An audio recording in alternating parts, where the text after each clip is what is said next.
Under the light of the two trees, the elves believed they had won before the world had even begun. They had awoken beside Cuiviénen beneath a sky unscarred by shadow, before the sun or moon, before death had any clear meaning. At the very first moment of consciousness, they were already ancient, and that was the beginning of their defeat. This is not a story about how the elves lost a war. This is the story of how they lost the future, and how every triumph afterward only disguised that loss. The tragedy of the elves is not that Morgoth broke them. It is that time itself was always stronger than they were. To understand why the elves were already defeated before the First Age ended, we need to abandon the idea that Middle-earth progresses toward victory. Tolkien did not write a world that improves. He wrote a world that diminishes, and the elves, more than any other people, were aware of this from the very beginning. When the Valar discovered the elves, they did not see children. They saw something fragile, something that could be lost. And so they made a decision that would doom elvenkind forever. They summoned the elves to Aman, not to protect them, not to reward them, but to remove them from the flow of history. Aman was not paradise, it was stasis. In Aman, nothing truly changes. And for immortal beings whose souls are bound to the fate of the world, this was a subtle but irreversible wound. The elves who reached Valinor became more powerful, more knowledgeable, more radiant, but they also became disconnected from the rhythm of Middle-earth. They learned to preserve beauty instead of participating in change. And preservation is the enemy of life. Fëanor understood this instinctively, even if he could not articulate it. The Silmarils were not merely jewels. They were an act of defiance against impermanence.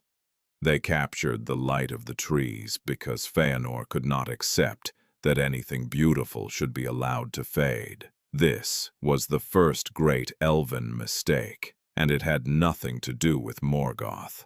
The rebellion of the Noldor is often framed as pride or arrogance, but at its core, it was grief. Grief for a world that was already slipping away. Grief for a perfection that could not survive contact with time.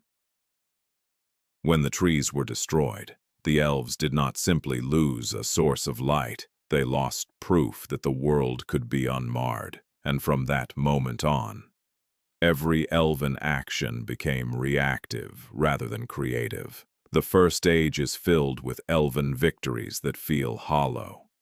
Great cities are built, but they are hidden. Great deeds are done, but they are defensive. The elves no longer shape the world. They attempt to shelter themselves from it. Consider Doriath, the most beautiful realm of the First Age. It is protected by enchantment, sealed away from history, and it still falls. Not because its walls fail, but because isolation cannot prevent tragedy. It only delays it. The same is true of Gondolin, the pinnacle of elven craft and foresight. Its fall is not shocking because of betrayal. It is inevitable because permanence is an illusion in Arda. The elves learned too late that secrecy and beauty do not halt decay. They merely make the loss more painful. This is the moment where the elves are truly defeated. Not when Morgoth breaks their kingdoms, but when they realize that even victory would not restore what was lost. The War of Wrath does not save the elves. It confirms their fate. Morgoth is defeated so completely that the world itself is shattered to remove him. Beleriand sinks beneath the sea. This is not a triumph. This is an amputation. The world survives by becoming lesser, and the elves understand the implication immediately. If defeating evil requires the destruction of the land they love, then victory itself is a form of loss. By the end of the First Age, the elves have learned the most devastating truth in Tolkien's legendarium. Arda cannot be healed. It can only be endured.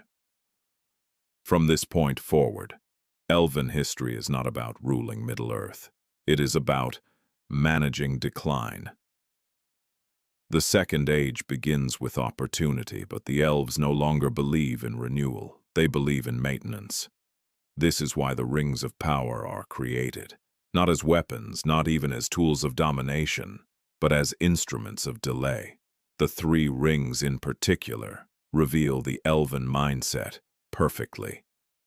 They do not conquer, they preserve, they hold time still within their borders. Rivendell and Lothlorien are not strongholds. They are memories made physical, and memories cannot win wars. They can only survive until the present becomes too loud. This is where the defeat becomes permanent. The elves accept fading as inevitable, but they refuse to embrace change. They attempt to exist outside history while still remaining within the world, and this contradiction is unsustainable. Sauron understands this better than anyone. He does not seek to erase the elves. He seeks to bind them, to make their desire for preservation serve his will. The One Ring is not designed to destroy Elvendom. It is designed to trap it in an endless present. Under the rings, the elves would never truly fade, but they would never be free. And this is the cruel irony. The greatest threat to the elves is not extinction, it is stagnation. Even after Sauron's defeat, the elves do not celebrate, they depart. This is not retreat, it is acknowledgement. Their war was never with Sauron. It was with time, and time won. Frodo's journey does not save the elves. It grants them permission to leave with dignity. This is why the end of the Third Age feels so quiet. No coronation for elves, no final stand, no restoration of ancient glory. Because the story of the elves has already ended. Their presence in the Lord of the Rings is a lingering echo, not a living future. And here quietly, without breaking the tone, the story invites you to decide something for yourself. Were the elves wise to cling to memory, or were they doomed the moment they refused to let the world change? That question sits at the heart of Tolkien's tragedy. By the time Aragorn takes the throne, Middle-earth belongs to men.